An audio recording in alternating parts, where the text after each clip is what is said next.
वृंदावन बिहारी लाल की जय। जय। राधा रानी की जय जय। श्री गुरुदेव भगवान की जय।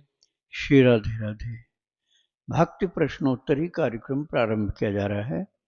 आइए हम भक्ति संबंधित प्रश्नों को श्रवण करें। श्री राधे राधे गुरु जी, आपके श्री चरणों में कोटि कोटि दंडवत प्रणाम।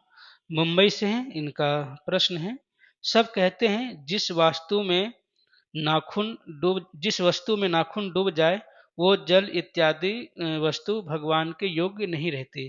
तो हम जब दही जमाते हैं तब दूध सही गर्म हुआ है या नहीं यह देखने के लिए उसमें उंगली भी घुमाते हैं। तो क्या वो दही भगवान के योग्य नहीं रहता? ऐसा नहीं है भाई। वो इसलिए कहा जाता है ना कि नाखून में गंदगी होती है, यदि सफाई न की जाए तो नाखून में यदि आप पूर्ण रूप से सफाई का ध्यान रखें, हाथ को भी तो साफ करते हो ना रोजाना शौच के बाद, तो उसको खूब अच्छी तरह साफ करते हैं। इसी तरह नाखून को भी खूब साफ करिए, और या तो उसको इतना बारीक काट कर रखिए कि वो निकला न रहे, नाखून निकला न रहे, तो उसमें मैल नहीं रुक सकती है।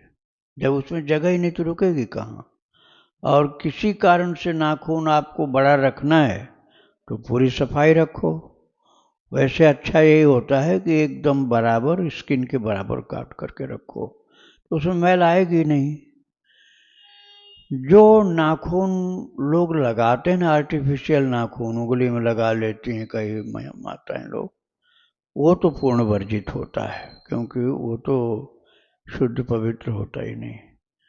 तो नाखून काट करके बराबर रखना चाहिए, उंगली के बराबर। तो ऊपर से जो नाखून है ये वर्जित नहीं होता। जो ये नाखून है, अर्थात नाखून के ऊपरी हिस्सा नहीं, पूरा नाखून, ये तो उंगली का ही एक भाग है। इसको आप कहाँ तक बचा सकते हैं? ये तो स्पर्श करेगा ही। जब उंगली का स्पर्श होगा तो नाखून का भी स्पर्श होगा। लेकिन ऊपर का जो हिस्सा है नाखून का, उसको स्किन के बराबर काट के रखना चाहिए। जिसको भगवान की सेवा पूजा करनी है, नाखून बढ़ाना नहीं चाहिए। और किसी कारण से बढ़ा हुआ है तो फिर उसको पवित्रता के साथ, सफाई के साथ रखिए। राधे राधे। इनका दूसरा प्रश्न है। मैं नाम जप के बदले भगवान से कुछ नहीं मांगती, लेकिन परिवारजनों के आचरण देख के बार बार मन से निकलता है, हे गोविंद इन्हें सद्बुद्धि दो। क्योंकि मैं चाह कर भी कुछ नहीं कर सकती, क्योंकि यह लोग सुधरना नहीं चाहते। कहते हैं स्वर्ग नर्क कुछ नहीं होता है, सब कल्पना है। तो इससे मेरी भक्ति पर गलत असर होगा। स्वर्ग नरक ये सब कल्पना उसको लगता है ना जिन्होंने न तो श्रद्धा के साथ कभी भक्ति की है, न शास्त्रों का अध्ययन किया। शास्त्रों का जब आप अध्ययन करेंगे श्रद्धा के साथ, तो आपका ये संदेह मिट जाएगा। स्वयं प्रभु भगवान श्री कृष्ण ने गीता जी में ये शब्द प्रयोग किए हैं। गीता जी में सुरेंद्र लोक ते पुण्यमासाद सुरेंद्र लोकम अश्नंत दिव्यान दिव देव भोगान, ये 9वें अध्याय में कहा। सुरेंद्र लोक मतलब देवलोक, इंद्र का लोक, जिसे स्वर्ग कहते हैं। और फिर भगवान ने 16वें अध्याय में कहा है, ते नरके नियतम वासो, नरक में उनका अनियत वास होता है, जो काम क्रोध लोभ मद मत्सर में डूबकर प्राणियों की हिंसा करते हैं, सताते हैं, प्राणियों को दुख देते रहते हैं। वो नरक में तान हम दुष्ट क्रूरान संसारे सुनराधमान क्षिपा मजस मशुभा नाम आसुरी से योनसु। भगवान कहते हैं उनको नरक में डालता हूँ, और उसके बाद फिर नरक से आने के बाद आसुरी योनियों में जन्म लेते हैं। धरती पर भी आने पर उनको आसुरी निकृष्ट पाप योनियों में जन्म लेना पड़ता है। तो नरक स्वर्ग भगवत धाम शाश्वत लोक, और जहाँ भगवान का धाम में जाने पर जीव को वापस नहीं आना पड़ता, इन सब का वर्णन सभी शास्त्रों में है। गीता बहुत छोटा ग्रंथ, उसमें भी ये वर्णन है। ये कल्पना की बात कहाँ से हो सकती है जहाँ भगवान बोल रहे हैं स्वयं। तो आपको नहीं विश्वास हो रहा तो अध्ययन करो, और जो भक्ति कर रहे हैं उनको आप सताओ नहीं, नहीं तो आपको दंड भोगना पड़ेगा, बहुत पाप लगेगा आपको। श्री राधे राधे। तो गुरु जी, जैसा इन्होंने कहा है कि नाम जप के बदले अपने लिए कुछ नहीं मांगती हैं, परिवार वालों के लिए ठाकुर जी से उनकी सद्बुद्धि की प्रार्थना करती हैं, तो क्या ऐसा करना सही गुरु जी? हाँ, कर सकते हैं, जिनका उदार दिल है वो कर सकते हैं ऐसा, तो वो आपकी इच्छा की बात है। श्री राधे राधे। इनका आखिरी प्रश्न है, मेरे पति कभी कभी विशेष दिनों में व्रत आदि में भी ब्रह्मचर्य पालन नहीं करने देते और मना करने पर 10 दिन नाराज रहते हैं और हर बात में ताने देते हैं कि तुम स्त्री क्यों बनी, किन्नर बन जाती तो अच्छा था, और बार बार प्रेमानंद महाराज जी की रील्स दिखाते हैं जिनमें वो कहते हैं कि पति को भगवान मानो, उनके अनुसार चलो, और कई बार उनकी जिद से मैं मजबूर हो जाती हूँ, तो क्या मुझे व्रत खंडित होने का पाप लगेगा? देखो भाई, आप अपने को भगवान बताओगे तो फिर आपको उनको लक्ष्मी मानना पड़ेगा। पुरुष को ही सब भगवान बता दोगे, स्त्री को, नारी को आप लक्ष्मी नहीं मानोगे तो ये तो गलत हो गया। नारी को लक्ष्मी मानो तो पुरुष जो है भगवान है, और आप नारी को बताओगे बहुत गंदा तो कहाँ से आप साफ सुथरे हो जाओगे। आप दोनों का आदर किया जाता है तो आदर होता है, और भगवान से बढ़ करके दूसरा कोई नहीं होता है। भगवान सर्वोपरि है, भगवान सबके स्वामी है, इसलिए भगवान की भक्ति करना सर्वोपरि आचरण है, और सब कुछ पीछे रह जाएगा। प्रभु की भक्ति प्रेम से करो। तो अब मैं तो यही कहूँगा कि भक्ति के ऊपर कुछ नहीं है, इसलिए भक्ति में बाधा जो पड़ रही है तो उस बाधा से दूर रहना ही पड़ेगा, संकेत मात्र ही पर्याप्त है। राधे राधे। प्रश्न है गुरु जी, गुरुदेव, मैंने 3 दिन पहले स्वप्न में बहुत सारे लोगों को राधा वल्लभ श्री हरिवंश बोलते हुए देखा, और मैं दूर से देख रही हूँ, तभी कोई मुझे बोलता है कि राधा वल्लभ बोलो। मैं कहा कि बोलूँगी, तो मैंने कहा कि बोलूँगी, तो उन्होंने कहा कि अब कब बोलोगी, अब बोलो, अब बोलो। इस स्वप्न का क्या मतलब है गुरुदेव? क्योंकि गुरुदेव मैं श्याम सदाशिव का जप करती हूँ, मुझे गुरुदेव राधा नाम अच्छा लगता है, लेकिन स्वप्न का क्या मतलब है? स्वप्न का यही मतलब है कि लापरवाही नहीं होनी चाहिए, और राधा वल्लभ भगवान कृष्ण का नाम है। राधा रानी के वल्लभ अर्थात स्वामी कौन हुए, इतना विस्तार से नहीं बोला गया तो कृष्ण बोल दो, वही कृष्ण ही राधा वल्लभ हैं, कोई अलग तो है नहीं। तो आप राधा वल्लभ बोलो चाहे कृष्ण बोलो, एक ही बात है। राधे राधे। इनका दूसरा प्रश्न है, गुरुदेव, मैं जब शिवलिंग पर जल चढ़ाती हूँ तो मैं शिवलिंग पर राधा राधा लिखती हूँ, सिर्फ हाथ से कुछ किसी चीज़ से नहीं, ऐसे ही लिखती हूँ क्योंकि मुझे राधा नाम अच्छा लगता है, और मैं महादेव से प्रार्थना करती हूँ कि आप मुझे प्रेमा भक्ति प्रदान करें। गुरुदेव, मैं श्याम सदाशिव जप करती हूँ। हाँ ठीक है, बहुत अच्छा है। वैसे शिव जी का जो वर्णन मिलता है ना रामायण में, कि तुम पुनि राम राम दिन राति, सादर जपऊ अनंग अराती, ये पार्वती माता ने कहा है।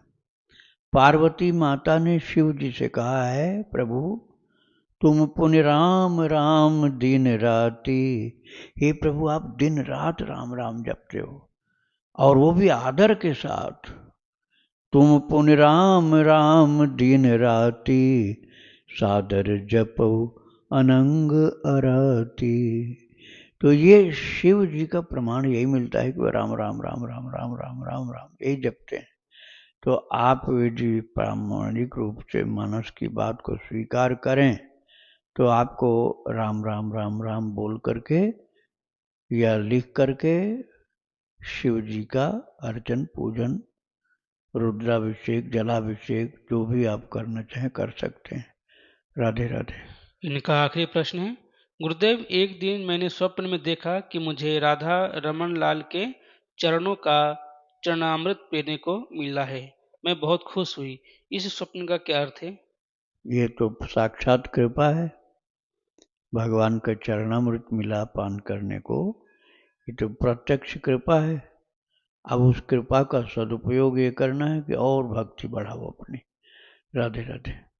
विवेक तिवारी जी हैं, लखनऊ उत्तर प्रदेश से। इनका प्रश्न है, मेरी माताजी प्रतिदिन रात्रि 2 बजे से 6 बजे तक हनुमान जी की उपासना करती थी।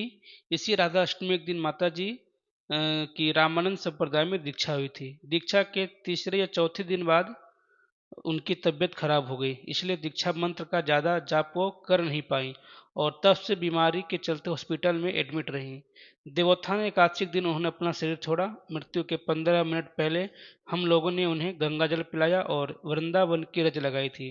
गुरुजी, माता जी की गति क्या हुई होगी? माता जी के देहांत के पश्चात हम लोग उनकी आत्मा की अच्छी गति के लिए श्रीमद् भागवत का मूल पाठ संस्कृत में कर चुके हैं। इसके अतिरिक्त माता जी की अच्छी गति के लिए और क्या कर सकते हैं? वैसे उनकी गति खराब नहीं हुई है, अच्छी गति है। दीक्षा के बाद ज़्यादा दिन नहीं जप कर पाए, लेकिन पहले से आप बता रहे हैं 2 बजे से 3-4 घंटे वो रात को हनुमान जी की आराधना करती थी, ऐसा आपने बोला, तो गति खराब नहीं हो सकती है। फिर भी आपको कुछ करने का मन है तो 24 घंटे का निरंतर हरि नाम जप, कीर्तन, नाम कीर्तन बोल बोल करके आप लोग करिए। आप नहीं कर सकते हैं तो सात्विक स्वभाव और सात्विक खान पान वाले कीर्तन करने वाले लोगों को बुलाइएगा, जो न भांग खाएं, न गांजा पिएं, न तंबाकू गुटखा खाएं और शुद्ध सात्विक हों और भगवान नाम कीर्तन को प्रेम से गा करके करें। तो उनसे आप 24 घंटे कीर्तन करवाओ, उनकी दक्षिणा भोजन सब का इंतजाम करो। आप उनके साथ भी बैठ करके कर सकते हो तो और अच्छा रहेगा। राधे राधे। पलक जी हैं, इनका प्रश्न है, मैं जब आखिरी बार वृंदावन गई थी तब मैं युगल सरकार में से केवल ठाकुर जी को ही लेके आई थी। तो क्या मैं केवल उनकी सेवा कर सकती हूँ? क्या यह कोई अपराध होगा अगर केवल उनकी ही सेवा करूंगी तो? कोई अपराध नहीं होगा भाई। बंदों बाल रूप सोई रामू, सब सिद्धि सुलभ जपत हरि नाम। सब सिद्धि सुलभ जपत हरि नाम। बाल रूप राम, बाल रूप राम की भक्ति शिव जी ने किया है। बंदों बाल रूप सुजम, बाल रूप राम अर्थात बाल राम। तो ऐसे बाल कृष्ण जिनको लड्डू गोपाल बोलते हो, लड्डू गोपाल नाम ज़्यादा प्रचलित है, बाल कृष्ण बोला जाता है, बाल राम भी बोला जाता है। केवल उनकी उपासना करने से ही सब काम हो जाएगा। युगलोपासक आप हैं तो दोनों रखिए, लेकिन आप युगलोपासक नहीं हैं तो बाल राम से या बाल कृष्ण से ही सब हो जाएगा। और छोटा स्वरूप तो बच्चे का रूप होता है ना, वहाँ युगल होना आवश्यक नहीं होता। बड़ा स्वरूप हो तब युगल होते हैं। छोटा बच्चा है 1-2 साल का, तो वो तो उसके विवाह वाली बात तो आती नहीं, लेकिन बड़ा स्वरूप है तो युगल होना चाहिए। राधे राधे। नीरज पंत जी हैं, उत्तराखंड से। इनका प्रश्न है, गुरुजी, यह दास आपसे दीक्षित है। मेरे मन में एक प्रश्न उठ रहा है कि रिश्तेदार लहसुन प्याज वाला भोजन खाते हैं, लेकिन जब मैं किसी काम से वहां जाता हूं तो वो लोग बिना लहसुन प्याज के भोजन बनाते हैं और मुझे भी खाने को कहते हैं। तो क्या मैं उस भोजन को भगवान को भोग लगाकर प्रसाद पा सकता हूँ? कृपया मार्गदर्शन करें।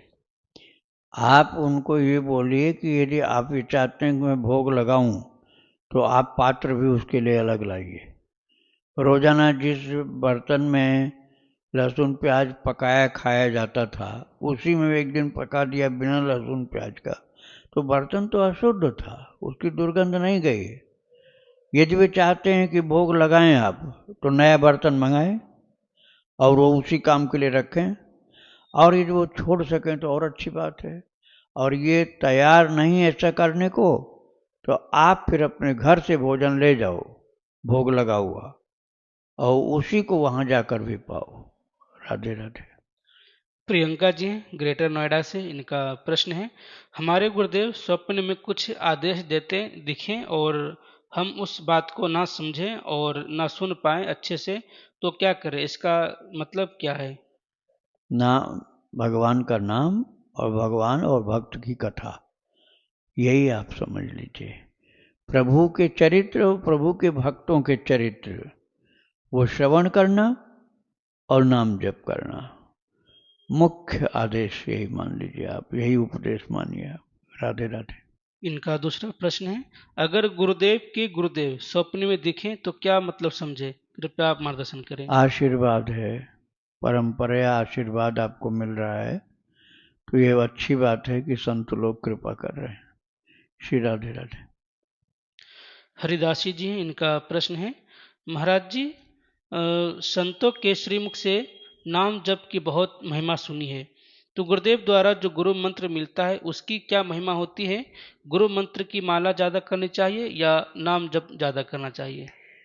देखो, जिसने दीक्षा नहीं लिया है उसके लिए तो नाम ही बड़ा होता है। नाम कोई भी प्रभु का नाम जो अच्छा लगे आपको वो जप करिए, कीर्तन करिए। लेकिन जब आपने दीक्षा लिया तो अब आपके लिए एक निश्चित हो गया कि ये जप करना, तो आपको गुरुदेव ने जो आदेश किया है कि इतनी माला करनी है, तो उतनी माला निश्चित करो। प्रतिदिन प्रातःकाल बन सके तो प्रातःकाल ही कर लो, कुछ कम रह जाए तो संध्या काल में कर सकते हैं शाम को। और इसके बाद यदि टाइम मिलता है और कोई नाम आपको प्रिय लगता है तो माला मंत्र वाली पूरी होने के बाद नाम जप भी आप कर सकते हैं। श्री राधे राधे। प्रश्न गुरु जी, गुरुदेव भगवान, मैं आपसे दीक्षित हूँ गुरु पूर्णिमा से और जप कर रही हूँ। कृष्ण पिछले 3 महीने से छुप छुप कर मेरे आसपास चीजों को छेद देते हैं, जोर से हिला देते हैं, कभी नकल करके भी साउंड्स निकालते हैं और बड़ी ही अलग मोर की भी जैसी जोड़ आवाज 2 मिनट तक आई रूम में, जैसे ठीक मेरे सामने है, और कितनी बार डब्बा खोल देते हैं, परछाई दिखती है घर पे, शरीर के प्रति, बेटे को भी अब यह सब दिखने लगी है। मेरी परेशानी यह है कि वह अपने आप अपने मूड के अनुसार आते हैं, एक्टिविटी करते हैं, इतने बार बोलने के बाद भी दिखते नहीं पर एक्टिविटी करते रहते हैं। मैं क्या करूं? कैसे उन्हें देखूं, अपने पास महसूस करूं? उन्हें प्रेम ही तो करती हूं, वह मेरी बात क्यों नहीं मानते? अरे अभी इतना ऊंची भक्ति नहीं है कि आपकी बात मानने लग जाए वो, आपको उनकी बात माननी पड़ेगी। अभी आपको उनकी बात माननी होगी, आपकी बात अभी नहीं मानेंगे वो। हाँ, आगे चल करके ऐसा संभव है। वो खेल कूद आपके साथ खेल कूद कर रहे हैं, आपके साथ वो मस्ती कर रहे हैं, ये जो उनका बाल रूप है उसमें ये बहुत महत्वपूर्ण होता है। और वात्सल्य भाव की उपासना में तो ये सहज संभव भी होता है। लेकिन आप चाहो कि जैसा आपका मन हो वैसा वो करें, तो इसमें तो बहुत टाइम लगता है। वो कृपा करें तो जल्दी भी हो सकता है, लेकिन आप उसी में प्रसन्न रहो जो लीला वो कर रहे हैं। डिमांड मत करो, अभी उनकी लीला में ही संतुष्ट रहो आप। कृपा हो रही है, बहुत अच्छी बात है, ऐसा हो रहा है। राधे राधे। संजय अरोरा जी हैं गुरु जी, इन्होंने कल एक प्रश्न पूछा था, तो वो कह रहे हैं कि प्रश्न मिल गया लेकिन समझ ही नहीं आया, एक बार महाराज जी और क्लियर कर दें कि श्री सीताराम को एक नाम काउंट करूं या 3 नाम या 2 नाम? इसी तरह से विजय मंत्र को एक नाम काउंट करूं या 13 नाम? राधे राधे। 13 अक्षर होते हैं, 13 नाम नहीं होता उसमें। श्री राम जय जय राम, उसमें 13 अक्षर होते हैं, 13 नाम नहीं होता है। और उसमें जय जय कई बार आता है, तो जय को नाम नहीं माना जाता है। भगवान की जय जयकार अर्थात प्रभु के विजय के लिए बोला जा रहा है, इसलिए विजय मंत्र बोला। विजय मंत्र इसीलिए कहा जाता है कि भगवान की विजय के लिए हम बार बार आवाहन कर रहे हैं, ठाकुर जी आपकी विजय हो। तो श्री राम जय जय राम, 3 बार जय आ गए। तो नाम नहीं, अक्षर हैं 13, तो इसमें आपको नाम नहीं गिनना चाहिए। ये तो विजय मंत्र है, इसमें नाम नहीं गिना जाता, मंत्र गिना जाता है। एक मंत्र हो गया, श्री राम जय जय राम, एक मंत्र हो गया। और जो श्री सीताराम है उसमें 3 नाम हुए, युगल नाम नहीं 3 हुआ, 3 नाम, जैसे राम राम राम, राम राम राम, राम राम राम, राम राम राम, यही हो गया श्री सीताराम। तो आप जैसे एक एक माला आपने किया, तो एक माला करने का मतलब हो गया कि 3 माला का राम नाम हुआ, 3 माला के बराबर राम नाम हुआ। किंतु आप युगल नाम का हिसाब यदि लगाएंगे तो फिर उसका 1/3 माना जाएगा, उसका 1/3 माना जाएगा, आधा नहीं मान सकते। एक माला का 1/3 हुआ, श्री राम, श्री सीता राम, श्री सीता राम, 3 हुए। तो युगल नाम में 2 होता है, अब इसमें 3 हो रहा है। तो इस तरह से जैसे युगल नाम होता सीताराम सीताराम सीताराम सीताराम, अब वो एक माला होता है तो आपके हो जाते युगल, राम राम जैसे होता तो युगल नाम आप काउंट करते तो 2 माला करने पर 1 माला का सीताराम होता। इसी प्रकार से राम नाम यदि आप 1 माला सीताराम में करेंगे तो 200 हो जाएगा। तो ये काउंटिंग इतना जरूरी नहीं है, जिसमें आपको आनंद आवे करते जाओ, करते जाओ। और आप माला की गिनती करो, आपका इतना जरूरी हिसाब करना नहीं है जितना प्रेम जरूरी होता है। आपको सीताराम कहने में यदि आनंद आ रहा है तो श्रीमत बोलिए, लेकिन आपको श्री सीताराम कहने में आनंद आता है तो श्री सीताराम बोलिए। आपके सुख में ही भगवान को सुख मिलता है। श्री राधे राधे। दुलाल चंद्र मंडल जी हैं, इनका प्रश्न है, गुरुजी, मेरे गुरु महाराज जी ने जय श्री गौर हरि नाम जपने को आदेश दिया है, तो इस एक नाम में कितने नाम के बराबर है? 1 या 2 या 3 या 4? जय श्री गौर। जी गुरुजी। और जय श्री गौर हरि। जय श्री गौर हरि। हाँ, तो यह जो जपने को आदेश दिया गुरुदेव ने, तो इसमें कितने नाम के बराबर है? 1 नाम, 2 नाम, 3 नाम या 4 नाम? इसमें जय शब्द जो है ना वो नाम नहीं गिना जाएगा, वो भगवान की जय जयकार की जा रही है, आप विजयी हो, विजयी बनो प्रभु, ये तात्पर्य है। इसमें अपने हृदय से आशीर्वाद दिया जा रहा है, कामना व्यक्त की जा रही। तो इसमें नाम आप गिनेंगे तो हरि एक नाम हो गया, गौर एक हो गया, तो श्री गौर हरि, तो श्री गौर हरि 3 नाम हो गए। राधे राधे। आशा यादव जी, इनका प्रश्न है, गुरुदेव, आपने गरुड़ घंटी के बारे में बताया था कि उनके पंख से मंत्र उच्चारण होते हैं। गुरुदेव, मेरे पास जो घंटी है उसमें नंदी जी बैठे हुए बने हुए हैं, तो उनको बजाना चाहिए या नहीं? और तुलसी जी के पास में गरुड़ घंटी रखी हूँ, मंदिर में नंदी महाराज वाला घंटी है, तो बजाना चाहिए या नहीं? और तुलसी जी के सामने गरुड़ घंटी रखना चाहिए या नहीं? तुलसी जी के सामने गरुड़ घंटी रखनी चाहिए। नंदी जी वाली घंटी जो होती है ना वो शिव मंदिर में होती है, शिव जी के मंदिर में नंदी वाली घंटी होती है, और गरुड़ घंटी होती वैष्णव मंदिर में, तुलसी के पास, राम जी के पास, कृष्ण भगवान के पास, नारायण मंदिर में गरुड़ घंटी होती है। तो मंदिर घंटी के ऊपरी भाग में गरुड़ जी होते हैं, पंख बने रहते हैं उनके, तो उनके पंखों से वेद ध्वनि निकलती है।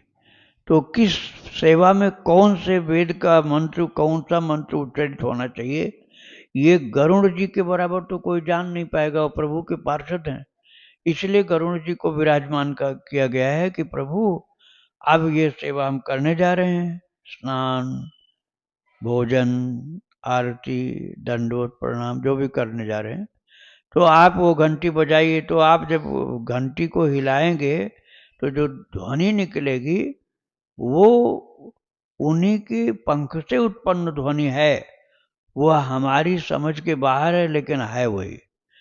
तो यह मान करके गरुड़ घंटी बजाया जाता है। राधे राधे। पुष्पा जी हैं अहमदाबाद से, इनका प्रश्न है, गुरुदेव, मैं सुनती हूँ भक्त लोगों को कि 1-1 लाख नाम जप करते हैं, कोई 2 लाख बढ़ाने के लिए, तो क्या करूँ? गुरुदेव, चुपचाप करती हूँ। गुरुदेव, मैं 10,000 जैसे तैसे नाम जप कर लेती हूँ, तो मेरे सिर में दर्द होने लगता है और लगता है जैसे कि मैं कोई मीटिंग कर रही हूँ, तो अपना नाम जप कैसे बढ़ाऊँ? हाँ, वो तब बढ़ेगा ना जो छुआछूत की बीमारी समझो। जब आप भक्तों के बीच में रहोगे तो बढ़ जाएगा, ऐसे नहीं बढ़ने वाला, नहीं तो आप 10,000 तक ही रहोगे। आप वृंदावन में कुछ दिन वास करो और रहो उन भक्तों के साथ जो खूब माला जप करते हैं, खूब ज्यादा जप करते हैं। न जपने वाले के साथ रहोगे तो नहीं लाभ होगा। खूब ज्यादा जप करते हैं, रात दिन माला उनके हाथ में रहती है, तब उनसे पूछो कितना जप होता है और फिर देखो कैसे करते हैं। उसको देखने के बाद समझ में आएगा। मैंने एक उसमें वीडियो में बताया भी है, हरे राम राम राम हरे हरे, हरे कृष्ण कृष्ण कृष्ण हरे हरे। 4 सेकंड में इतना हुआ, 4 सेकंड में हिसाब लगा लो। तो अधिकतम 7 घंटे में 64 माला अर्थात 1 लाख होता है। 64 माला का 1 लाख होता है और 64 माला होती है 7 घंटे में, जैसे अभी बोला था ऐसे बोलने पर। अब आप यदि 14 घंटा कर पाओ तो 2 लाख हो जाएगा। अब करोगे नहीं, केवल मन ही मन सोचते रहोगे करना धरना है नहीं, तो फिर कुछ नहीं होगा। पहले करने का निश्चय तो करो और उसके पास उनके पास जाया करो या दर्शन करो, जो ज़्यादा करते हो, तुमसे ज़्यादा करते हो, उनको देखो, प्रणाम करो उनको, तब समझ में आएगा कि कैसे करते हैं। फिर आपका उत्साह बढ़ जाएगा और उत्साह बढ़ने पर आप भी करने लग जाओगे। और आप रहोगे उन लोगों के बीच में जो कुछ भी जप नहीं करते हैं, तो आगे कहाँ से बढ़ोगे फिर। श्री राधे राधे। इनका दूसरा प्रश्न है, गुरुदेव, जब से आपको मैं देख रही हूँ, सुन रही हूँ, मैंने देखा है कि आप कभी गुस्सा नहीं करते हैं, आपको कभी गुस्सा नहीं आता, ना ही कभी आप किसी का निंदा करते हैं सत्संग में, और हर बात का बहुत सरलता से उत्तर देते हैं, हर प्रश्नों का बहुत ही सरलता से उत्तर देते हैं, कभी गुस्सा नहीं करते, निंदा नहीं करते हैं। मैं भी सोचती हूँ ऐसा ही करूँ, पर मुझे तो बहुत गुस्सा आती है और बोल भी देती हूँ। तो गुरुदेव, मैं भी ऐसा ही बनना चाहती हूँ कि मुझे भी कभी गुस्सा ना आए और ना ही कभी मैं किसी की निंदा देखूँ, ना निंदा करूँ और ना ही किसी के लिए बुरा सोचूं। तो ऐसे मैं कैसा बन सकती हूँ, आप ईशा कृपया मार्गदर्शन करें। अभ्यास से धीरे धीरे सब हो जाता है। जैसे आपके मुंह से किसी की बुराई निकल पड़ी, निंदा बुराई निकल पड़ी, अब आप सोचो ये तो गलत हो गया, ये तो गलती हो गई। अब ये गलती जो है इसको सुधारने के लिए आज चाय नहीं पिएंगे या नाश्ता नहीं करेंगे, बाल भोग नहीं करें। एक बार का कैंसिल किया। जैसे मान लो 3 बार खाते पीते हो, नाश्ता भोजन ये सब, तो एक बार का कैंसिल क्यों? क्योंकि आज हमने किसी की बुराई की थी। आपने एक बार ये कर लिया और फिर जैसा कभी हुआ तो फिर करो।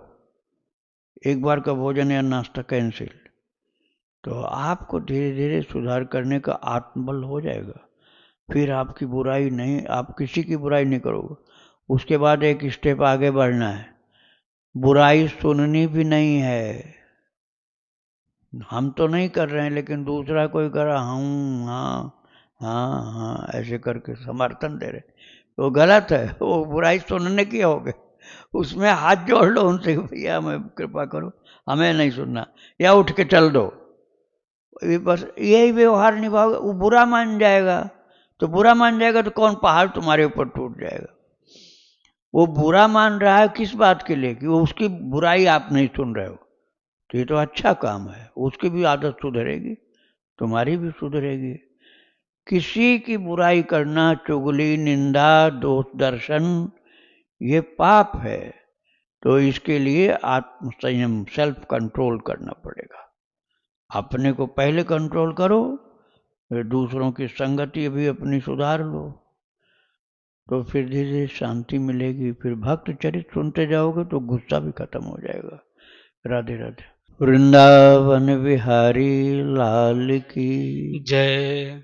राधा रानी की जय श्री गुरुदेव भगवान की जय। श्री राधे राधे।